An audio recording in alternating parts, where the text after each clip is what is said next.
Erin Condit is just back from a trip around Germany. She's here now. Erin.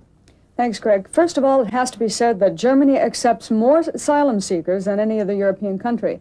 It feeds, clothes, and shelters these people, the majority of whom are economic rather than political refugees. But their arrival affects not only the pocketbook, it also disturbs the German psyche.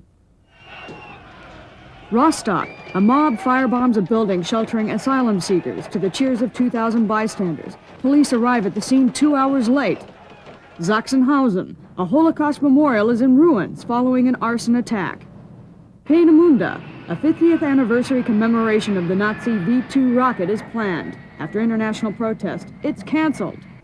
Yet despite these incidences, despite the murders of 10 foreigners, despite more than 1,200 cases of violence in both East and West in the past few months, Chancellor Helmut Kohl maintains Germany is ausländerfreundlich. Translation, friendly to foreigners. That's a ridiculous thing to say, says this Turkish worker. The term alone is unfriendly to foreigners. Why didn't Kohl use a word like menschenfreundlich, friendly to mankind, humanity?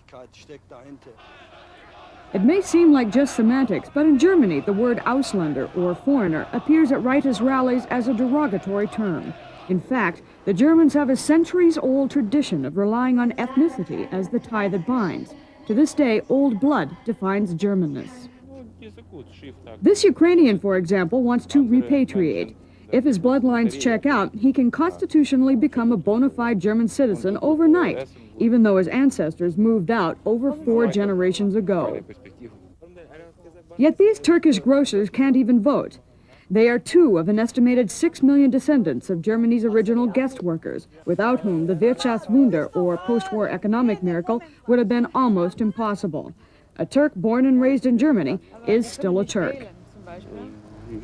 Naturalization laws are more designed to exclude rather than include, says this Turkish man, but I think that eventually we will get more rights. Germany's visible xenophobia appears to be reflected not only in some of its laws and language, but also in its insecurity over how to deal with the issue. Many Germans were deeply hurt when they saw thousands of their compatriots cheer on neo-Nazi attacks in Rostock. Mehr Mut wäre gut, says this poster. It's a call for more courage in the stand against racism.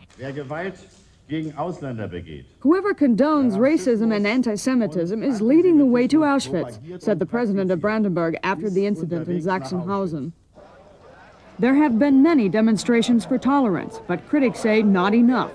And instead of integrating foreigners, the German parliament is focusing on amending the country's liberal and often abused asylum law. A law originally adopted as reparation for war crimes, a law totally out of sync with Germany's anti-integration policies. Changing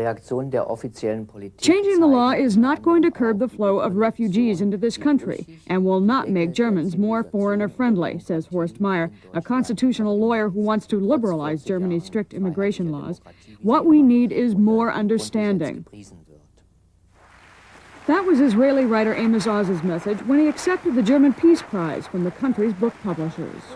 Racists and fanatics exist elsewhere as well, but in Germany, the question is, where are the very many people who should be out in the streets defending their own country from itself? Also asking that question, the new chairman of the Central Committee for German Jews. I talked with Ignaz Bubis about accusations that German politicians are skirting the blame for the attacks by pointing the finger at the asylum law and the East's weak economy.